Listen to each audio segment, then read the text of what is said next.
So, good morning. As you have probably figured out, we have started a new series today. Just to give you a sense of what this series is about and where we hope to go with it. So, early on in our church, we became very aware of the fact that the world was becoming increasingly media-based. And that's become even more true over the last several years. More and more, I see video things popping up on my feeds.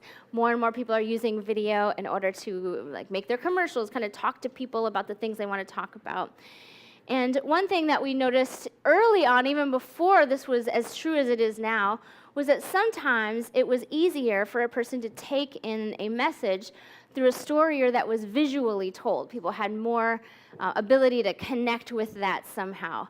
And as a pastor, I kind of found that attractive because when you preach most weeks of the year, as I do, you become very aware that you have a limited perspective. If every Sunday you're going to put out a story, most of those stories are then my stories, and I can only have so many experiences in my life, but I preach all the time. And so movies very helpfully often afford this opportunity to tell a story from multiple points of view at one time. This character, that character, however many people are involved. They also can open up conversations that maybe don't otherwise come up. We can kind of get in there with a conversation that's hard to bring up in certain ways. Sometimes the movie is just moving us and we get in a space it's enough for us to want to talk about it because it's drawn something to the surface for us. And sometimes because it's just a difficult topic. But whatever the reasons for why it was easier to have conversations this way, what we began to find early on as we started digging for materials like this for Sunday mornings was that the world was a little bit short on containing the sorts of things we were looking for. Short films that talk meaning of life. And so rather than be like, well, I guess that's not going to work out, we'll just have to ditch the whole idea, we started making films. And that has led us on quite a journey that now includes the film festival that's on the back of your program. It's 5 consecutive years running now. And that has allowed us this opportunity to invite hundreds of other filmmakers to join us in this very endeavor of telling impactful stories. And so as you look around, you'll see we have 14 short films that are now on the walls. And just to give you a sense of what today is going to look like a little bit, there's another idea that we've batted around since the very beginning of our church. I don't know if any of you ever get a chance to read data on how churches are doing. There's plenty of it out there, and I try not to read the data because it's not that much fun to read. It usually goes like this. Church attendance is in rapid decline. And then there's all kinds of reasons for why, and they'll talk about the staggering amount of churches that close their doors every single year. And so if we're in this room because we've decided there is some sort of value in being here. And it's great. It's great for people that have still been able to hold on to the value of what it means to be in church. We love that. But we're a church. We want as many people as possible to come to know the many ways that Jesus can help them, right? That is the express hope of the church. And so naturally, I continue to hold on to these hopes that we will outgrow this space and that there will be more and more people that come and they find Jesus and they experience all of that healing. And so we've asked this question along with a lot of other church-going type people, what sort of experience would help more people feel like this is a valuable experience for them? And one of the things that we've done more and more and more of in this church is make church a little bit more interactive as an experience.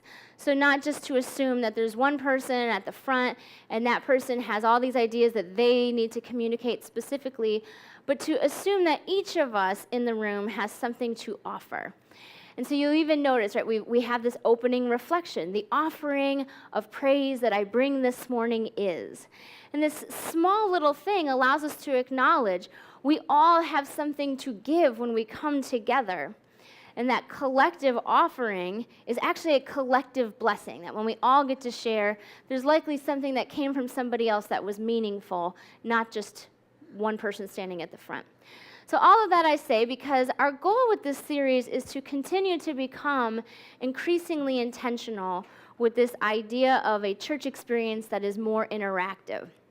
And so the goal is not for me to tell you what I think, to tell you what I've discovered, but rather for all of us to be able to share towards this goal of letting stories help us make sense of life.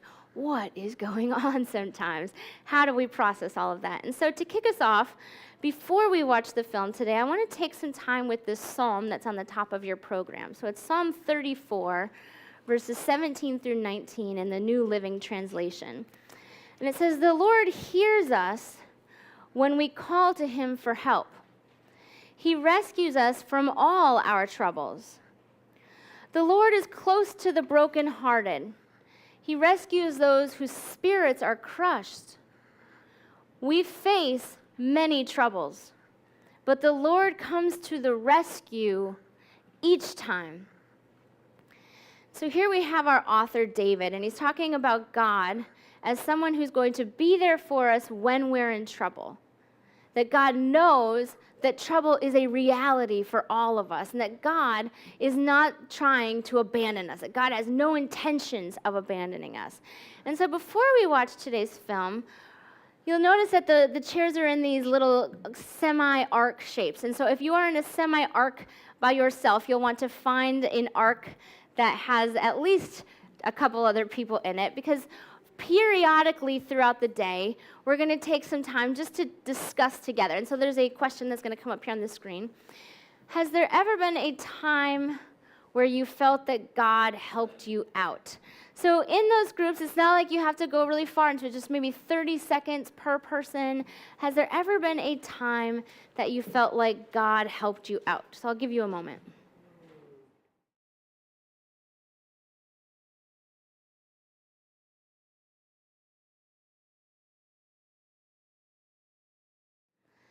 So now that we've had a little bit of time in our groups, maybe just if a couple people could share, what is one of those times that you felt like God helped you out?